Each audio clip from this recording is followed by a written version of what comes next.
За областа Козјачие или Козјак, која се распостила во северниот дел на Република Македонија, многу е пишувано, снимано, документирано, како од домашни, така и од странски автори. Овој регион многу посетители го посетиле за да се запознаат непосредно со дел од историјата што овдека одамна други ја создавале, за да ја пренесат ширум светот. Дојдов јас, но не само непосредно да се запознам со историјата која одамна други ја создавале, туку овој мал дел од историјата од овој регион, кои други ја создавале пред многу милениуми, да ви го доловиме заедно со општина Старо Нагоричане, предводена од градоначалникот Милан Стојковски.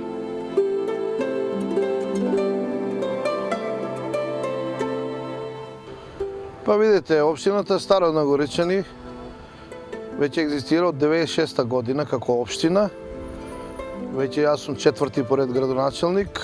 Инаку општината е на територија од 451 квадратен километар со 4840 жители во околу 39 населени места. Инаку општината значи се граничи со општина Куманово и со општина Ранковци на север. Инаку, од другата страна, тука е граничио премис со Србија, значи се граничиме со општините Трговиште и Врање од Република Србија. Територијата на општина Старо Нагоричане се наоѓа, односно најголем дел од општината се наоѓа на планината Козјак и на нејзините јужни падини, попозната како Козачија, а потоа на источните падини на планината Руен и низ широката долина на река Пчиња. Територијата на општина Старо Нагоричане зафаќа површина од 451 квадратни километри, со што се бројува во средните поголемини општини во Република Македонија, со мала просечна густина на население од 10 жители на 1 квадратен километар.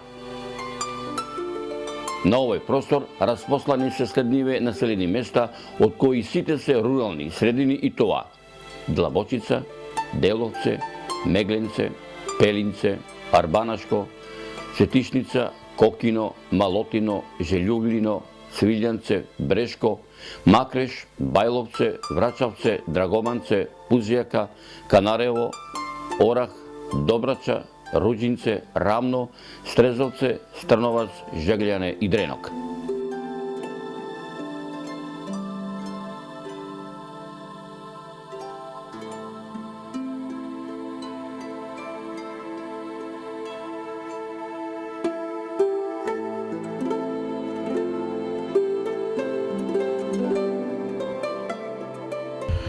Па основна екзистенција на населението е земјоделството и сточарството. Имаме нешто малку од индустрија, имаме неколку капацитета кои се отворија, значи фабрика за метални конструкции, имаме фабрика за конзервирана храна, се отвораат, да кажам, мали така капацитети, како што се некои фабрики за кондори или, да кажам, но сепак, далеку сме од некоја развиена индустријски општина, повеќето се занимаваат, значи, со одгледување на овци, на говеда, ја обработува земјата, како е во последно време владата ги дава овие субвенции, така да тоа е главна и основна делатност на сите жители на општината.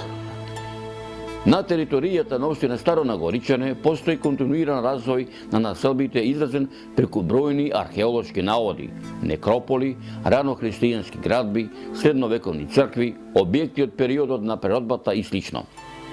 На територијата на општината Старо Нагоричане се пронајдени вредни археолошки локалитети кои зборуваат за долгата историја на ова подрече, како што се археолошкиот локалитет Татичев камен, кој го зафаќа поголемиот рид, кој со својата импозантност доминира на својата околина и селото Кокино во неговото подножје.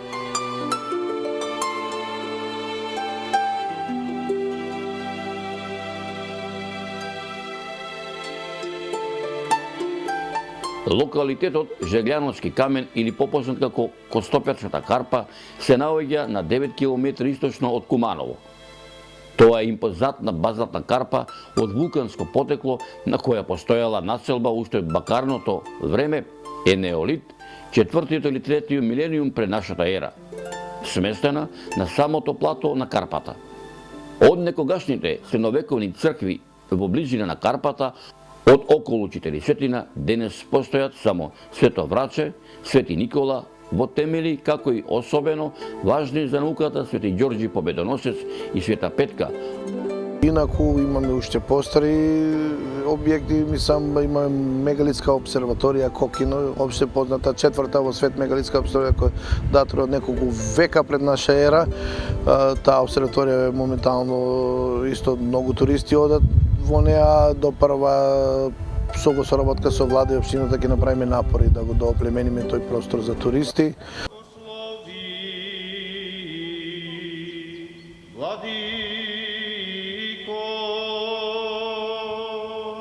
Благословено е царството на Отца и Сина и Светиот Дух.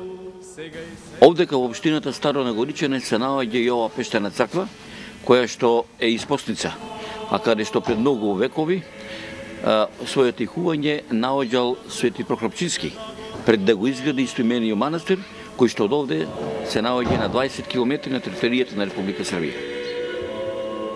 За мир од небото и за спасение на нашите души, да се помолиме на Господа.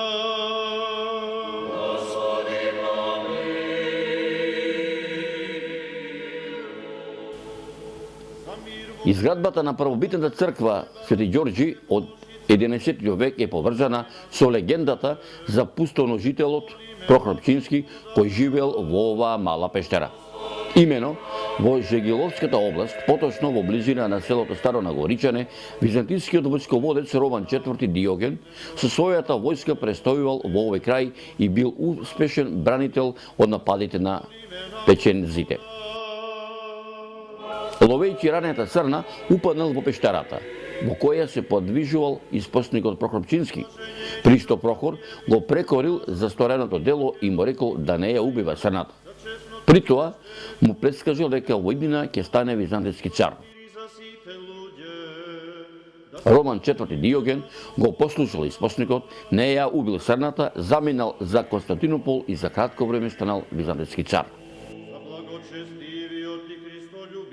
Во знак на благодарност кон видовитиот пустиножител Роман IV Диоген подигнал прекрасна трокорабна базилика во непосредна близина на неговата испосница, црквата Свети Ѓорѓи во село Старо Нагоричане. За овој град, за секоја земја, за нашата земја и за сите што живеат во нив со вера, да се помолиме на Господа. Објектот што е зад мене од 1313, црква која датира до 11 век, но возобновена од 313. Тоа е црквата Свети Ѓорѓи, која датира уште од 11 век. Сега со новите искупувања се пронајде и објект кој датира уште од пред 11 век. Инаку таа е возобновена во 1313 и тоа е нека историја дури на грбот на општината.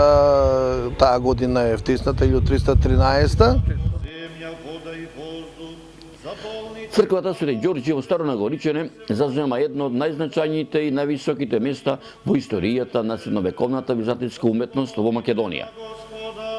Од првобитната црква на Роман IV Диоген, која е градена од 1068 до 1071 година, се осочувани само зидовите на фасадите од тесани камени блокови, до сводовите и еден сосема мал фрагмент од некогашниот фреско живопис на северниот зид на наосот, како сведоштво за богатото украсување на старата црква.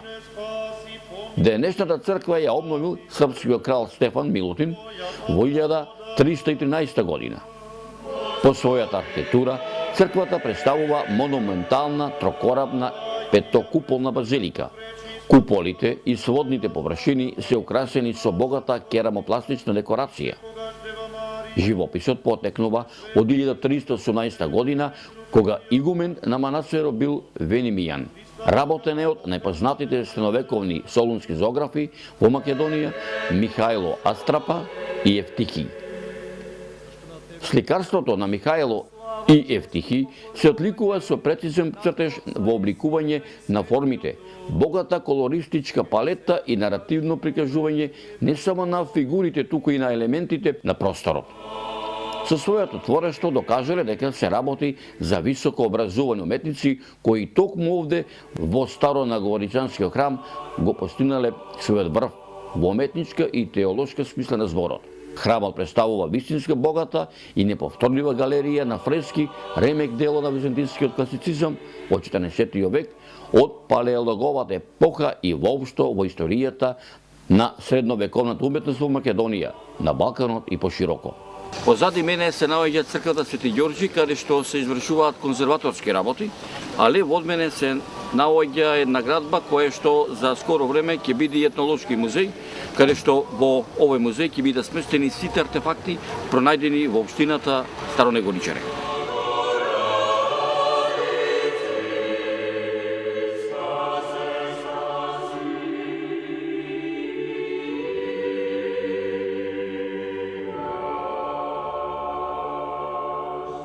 Пак и пак во мир да се помолиме на Господа.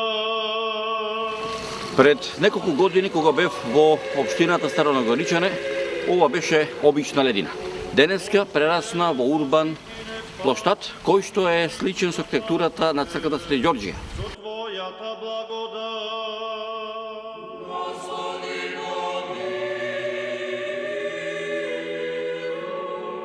Спомнувајќи ја пресветата, пречиста, преблагословена, славна владица.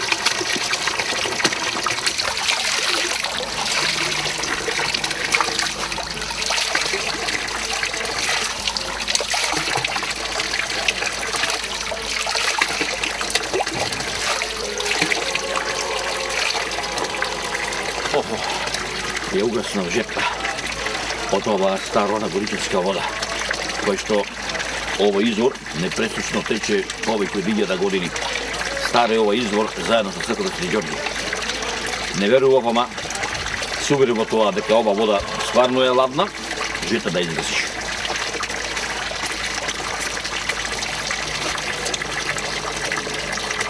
Овдека се во завршни градежни работи и другите пропратни објекти кои што ќе бидат пуштено свечено во употреба на денот на општината на Горичане на 11 ноември.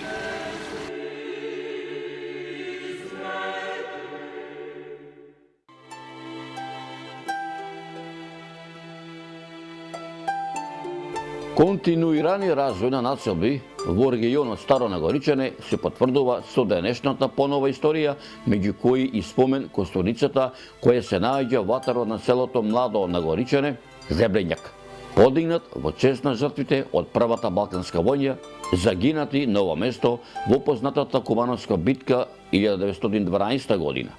Изграден е во 1937 година од сив базалтен камен.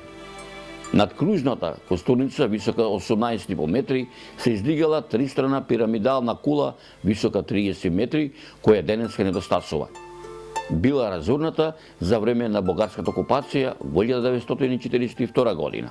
Во Кумановската битка загинале 723, раните биле 3441 и исчезнати 603 војници, меѓу кои и војници македонци мобилизирани од овие простори и во српската армија и во турската вардарска армија.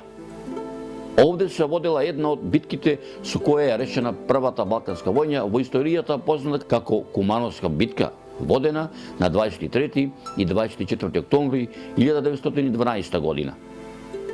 Во Кумановската битка учествувала првата српска армија под команда на Александар Караѓорđević од една и турската вардарска армија предводена од Фети Паша од друга страна. Во дводневните борби на ова место, Зебрењак, бил поразен армискиот корпус на Фети Паша, кој бил дел на вардарската армија под команда на Зеки Паша и бил принуден на повлекување кон Скопје и по Брдаријето. Каде што, со победата на тогашниот сојуз на балканските држави, на турците, на овој дел на Балканот, значи пораз на средновековниот турски феудализам.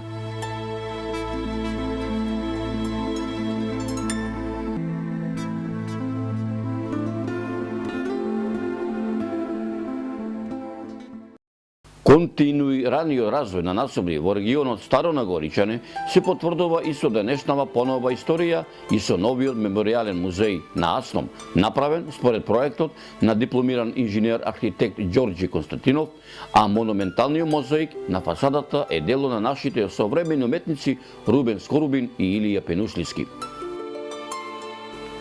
Поставката е направена амбиентално и автентично, како во времето кога се одржало првото заседание на Асном на 2 август 1944 година во манастирот Прохорчински. На ова заседание присуствувале 116 делегати од Вардарскиот, Егејскиот и Пиринскиот дел на Македонија. Покрај нив учествувале и шефовите на англиската и американската војна мисија, акредитирани при главниот штаб на Народно-ослободителната војска и партизанските одели на Македонија. Заседанието било отворено од најстариот член на собранието Панко Брашнаров, на кое биле донесени важни одлуки и решенија кои ги удрија темелите на македонската држава. Едни од поважните документи на заседанието се решенијата со кои Македонија се конституира како равноправна федерална единица на Демократска федеративна Југославија, воведувањето на македонскиот јазик како службен јазик на македонската држава и така натаму. Со првото заседание на Асном се одбележува почетокот на постоењето на сегашната Република Македонија како слободна држава во Федерација со југословенските народи, а од 1991 година како самостојна држава. Меморијалниот музеј во Пелинце е отворен на 2 август 2004 година по повод 60 годишнината од неговото одржување. За областа Козјачие или Козјак, која се распостила во северниот дел на Република Македонија, многу е пишувано, снимано, документирано, како од домашни, така и од странски автори. Овој регион многу посетители го посетиле за да се запознаат непосредно со дел од историјата што овдека одамна други ја создавале, за да ја пренесат ширум светот.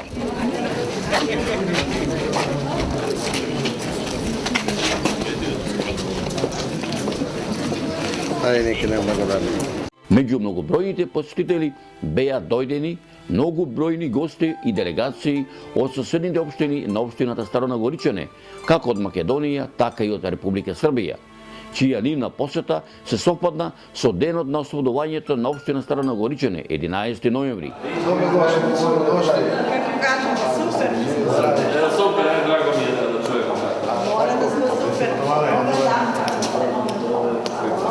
Добре дошли. Ево, моля да се помните сачи.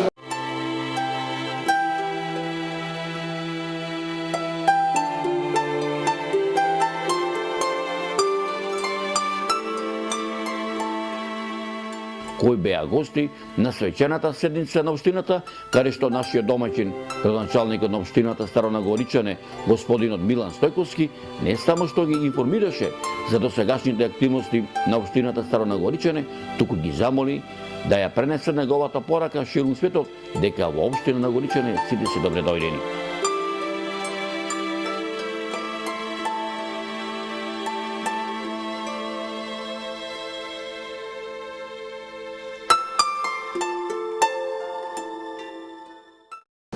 Би сакал на почеток да изразам благодарност на сите вас што сте денеска присутни, на припадниците на политичките партии, на советниците од Куманово, на Советот на општина Старонагоричани, на градоначалниците, односно на председателите на општина на Чичевац, на Трговиште, на Врање, на градоначалникот на Ранковци, што се тука денеска да зголемат нашава прослава.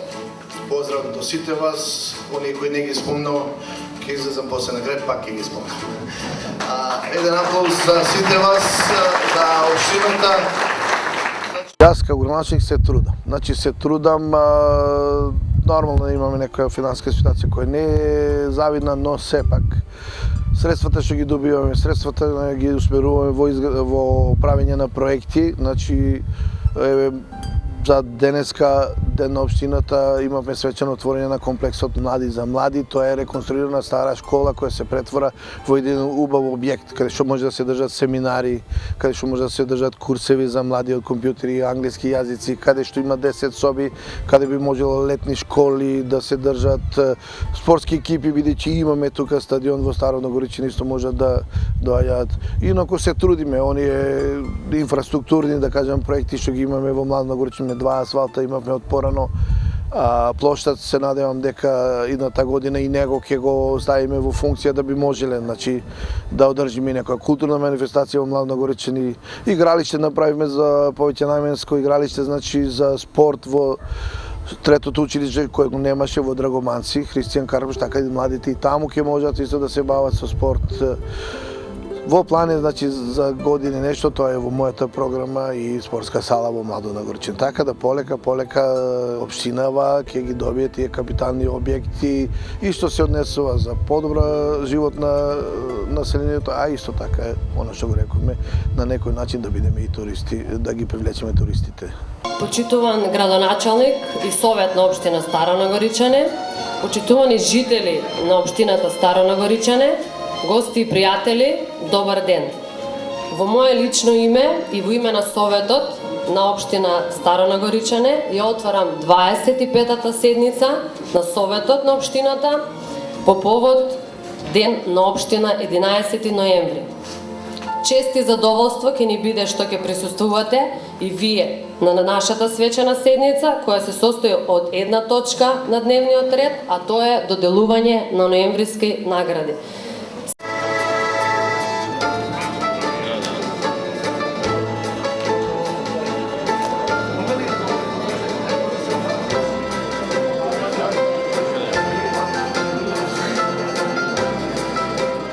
На општината Старо Нагоричане, денеска е денот на нејзиното ослободување. Вие сте добитник на наградата за најдобар двор во општина Старо Нагоричане. Ајде вака да ни кажете, да ни го пишете малце вашиот семеен двор, како е направен, како го почнавте? Па таа е куќа од дедо ми уште, па е реновирана и е направена, дигната на спрат. И е направена прилично добро, по моје. После, ја сам поголем уживател на двор, пошто вика дворот е огледало на куќата, така да имам многу голем двор, околу 10.000 квадрати, меѓутоа имам добро сработено, околу 7.000 квадрати, а 3.000 квадрати не сам ги реализирал. Во дворот има од све по нешто, има атрактивни предмети, има и други земзелени и има овие свите услови за едно семејство што може добро да живее, да речеме имаме базен, фонтана, куќата ми е, дворот ми е на каскади, има панорама голема убава и зимзелени дрвца се им подредени подред, естетика има добра и чист воздух и све добро. Родом сте од Бајловце? Роден сум од таа куќа, исто село Бајловце, па живее во Скопје од 64-та година, па 2000-та иду у пензија, дојде у Бајловце, а од 94-та почнам со реализација на дворот и на куќата.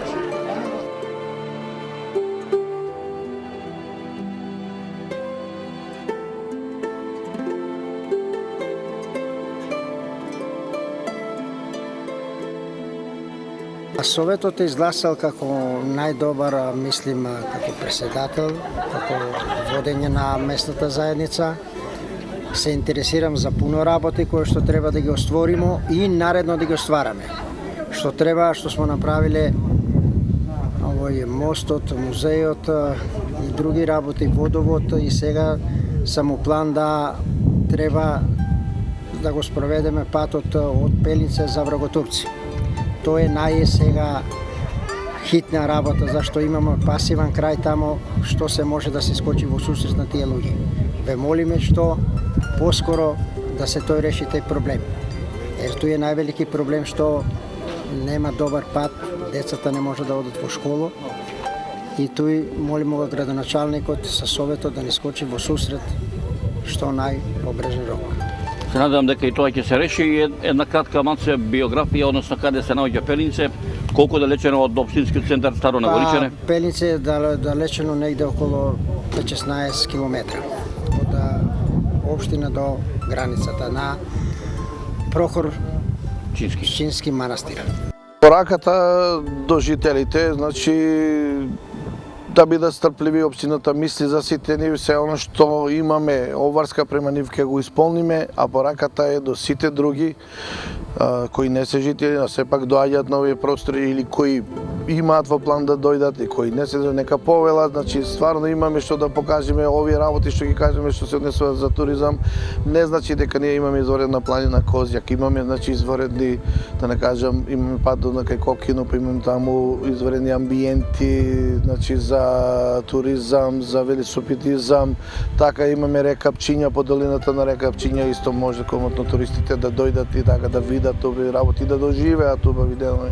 Значи имаме простор огромен од 451 км кој е отворен за сите нив, нека повелат и во општината и лично еве кај мене како градоначелник, јас ќе ги примам и на некој начин ќе ги усмерам и ќе им покажам општината. А за престојнатиот дел од историјата која одамна други ја создавале за овој регион, пред многу милениуми ќе ви го доловиме заедно со градоначалникот на општината Старо Нагоричане по емисиите кои ќе следуваат од документарниот серијал за општина Старо Нагоричане под наслов Патуваме низ Македонија, патуваме низ општина Старо Нагоричане.